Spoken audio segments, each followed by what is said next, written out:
Right into crypto we go. Take a look at Bitcoin, guys, and I've been guiding you step by step on Bitcoin of what to look for. So we know we closed below these two trend lines the last 3 days, but we had not confirmed yet. Today, you can still confirm. Confirmation, again, is all about probability. Let me explain. Wait a minute, everyone. We all agree that the crypto market never sleeps, but with countless newsletters out there, how do you choose the best one for you? Bitcoin Zella stands out with its simplicity and clarity. We've crafted an experience that anyone can dive into, whether you're a crypto expert or just a new to the crypto world. Now guess who keeps his eye on us? The author of best-selling book Rich Dad Poor Dad, Robert Kiyosaki. And we want to take this opportunity and thank all the people who trusted us, and we read every comment. And the best part, it's free. Subscribing now means you will get all new information for free. Don't just follow the trends, stay ahead of them. Subscribe to Bitcoin Zella today and enjoy the new edge. Let's join Gareth in this video about Bitcoin and more. When you confirm a move where you have to close below the lowest close right here, and again, today we don't know because we don't close for many, many hours to come, but should we confirm, the odds of downside increase dramatically. When you close below a level, let's do it right here. Let's draw a little bit of thing. So let's say you come down here and you close below a level. What that tells you is that probabilities are about 60% that there's downside continuing. So it basically favors it, but really not by much better than 50-50. Once you have a confirming candle that closes below that low, it now raises it, same thing like we talked about on these other metrics, to 75%. And that's why confirmation is so important, folks. It really ups those probabilities that you have something bigger in the works. And essentially, as I've explained to you guys before, institutions play lots of games. It's almost like their goal that they're just screwing with us when we trade. And so they get people to go short and before confirmation, and then they whip them out when they rip it the other way. Once something has confirmed either as a breakout or breakdown, it basically means that too much money is involved to kind of change the trajectory. And it's very unlikely at that point that the institutions are playing games. It's more a real breakout or a real breakdown. And that's why the confirmation signal is so important to understand and learn. All right, so the question is, will we confirm today? We don't know yet. We have to wait for the daily close, but it is something that I am watching like a hawk here on this chart of Bitcoin. Now, if we do move lower, there's a level around 61,500 that's going to be key support. But in reality, once we confirm, I would say that, yeah, we'll bounce down here. I mean, nothing goes straight down, but in general, we're probably headed down towards the low 50s. Now, if for some reason we don't confirm and can get back above, the bullish sentiment, the bullish bias returns. And so it goes from basically 60% back to favoring the upside maybe by 60 to 70% again. And this is what technical analysis is. I mean, literally every day, one of these candles is a new piece of the puzzle. And it allows me to kind of redo or reshape my probabilities to give me the most likely outcome. And when those outcomes become, let's say, 80% or greater, that's where a trade is initiated. That's how you analyze and trade charts of any asset, by the way. Crypto, stocks, commodities, doesn't really matter. One quick chart to look at. Let's take a look at Solana here. Haven't looked at this one this week with you guys. Solana has broken this upsloping trend line right through here, right? So again, if we look at Solana right here, we have broken below that line, which means we likely are coming down towards this level here, right? So you're looking at around the 120 level, $120 level as support on Solana. Now ask yourself this, did Solana confirm? And it might be hard for you guys to see. The answer is technically it hasn't confirmed yet either. But if it does, then it just even reinforces the odds that it's going to 120 and possibly even lower. But for me, at least, maneuvering and trading in this range is starting to get more interesting. No doubt about it. Smart Money crypto members get all my buys and my short alerts via that service. Bitcoin's price has been stagnant, mirroring 2023's low. TradeDirect Capital suggests this consolidation may continue, reflecting early bull market patterns. The current price range is similar to 2023's phase, potentially lasting months. Typical reaccumulation range post-halving. Non-volatile periods followed by breakouts in past bull markets. Halving led to minor capitulation, a buying signal.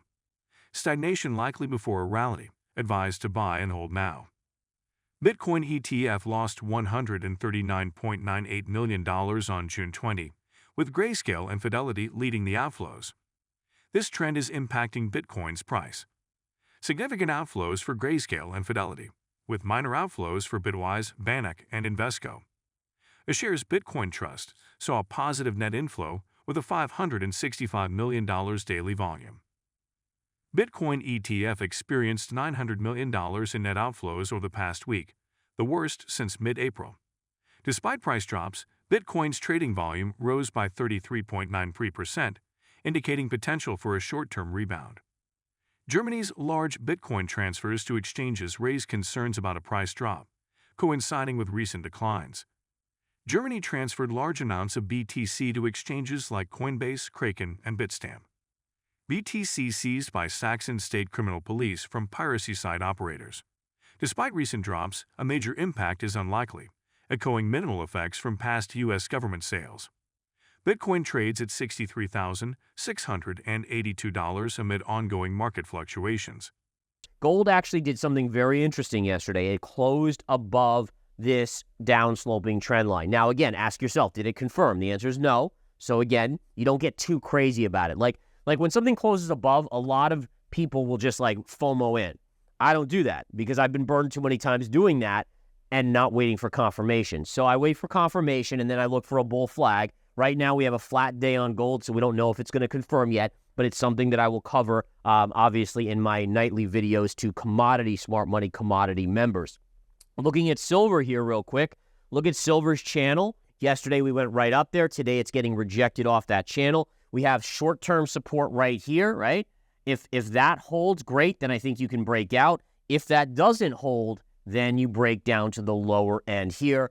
I myself am looking to buy somewhere in this vicinity, so I'm going on the idea, and it partially it's not just like it may not pull back there, but I'm willing to take that risk because I have so many other trading opportunities as a investor and trader that I want the best price possible versus chasing something and then getting fooled if it doesn't do that and comes back into these levels. And again, a lot of that comes down to risk reward, personal, risk tolerance, and also just understanding that there's always another trade around the corner. I mean, so many people are like, oh, you missed so much on that trade, or you did it. It's like, who cares? Because I just did another 10 trades in the last few days, right? I mean, that's the beauty of it, is that I've literally missed hundreds of thousands of trades in my career. It's about which ones you catch, and are you catching good trades? Okay, couple other charts here to look at. USO continues to climb here, or oil continues to climb. It is getting close to this major level, guys. That's a big level right there. 82 to 83, high short probability of a pullback, right? So if we can just bounce up here, basically another $1 to $2, I would expect a big rejection off this back into the mid to high 70s at very least, maybe even the start of a bigger move to the downside. This is a retrace to the neckline of a head and shoulders. It's also an upsloping trend line. Two trend lines meeting, right? So if you have two trend lines that meet, that price point is always going to be a better resistance than if it's just one line by itself. Always good to remember that. It's a multiple factor situation. Palladium, 3 cheers for Palladium, guys. You guys know I've been championing Palladium. Take a look at Palladium today. Big up move. We're now, just since I started talking about this to you guys, it's had about a 10% move to the upside. I wouldn't call this a breakout yet. It's not a breakout, but it certainly is great to see the price action. And I kept on making this case.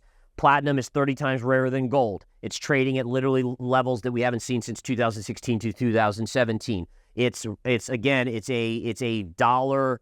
If you believe that the Fed's going to print more dollars, this is the way to play it, right? You buy these cheaper metals. And if I zoom out, I want to just show you how low it is on the chart.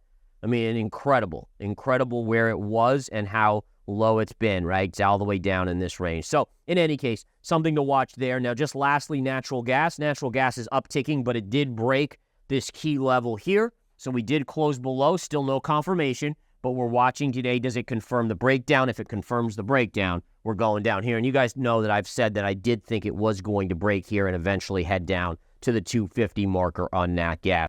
Bitcoin's price may rise in 10 days as U.S. Federal Reserve liquidity increases, according to analyst Tefox Macro.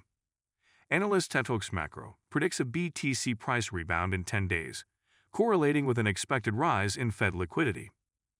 BTC price peaks and troughs align with Fed liquidity changes, including a mid-March high during a liquidity spike. Despite recent ETF outflows, anticipation builds for institutional access to spot ETF, potentially driving new investment. Bank of America's report reveals younger affluent investors prioritize cryptocurrencies and alternative investments, diverging from older generations focused on traditional stocks and bonds. Circle CEO Jeremy Allaire is highly optimistic about Bitcoin and stablecoins, predicting significant growth and global integration over the next decade. If you've been with us so far, a big thank you. Don't forget to subscribe for free to BitcoinZella for your daily news. The link is waiting below. That's all for today's crypto news. Stick around for more updates, insights, and analysis on cryptocurrencies. Share your thoughts in the comments, like this video, and subscribe for more exciting content.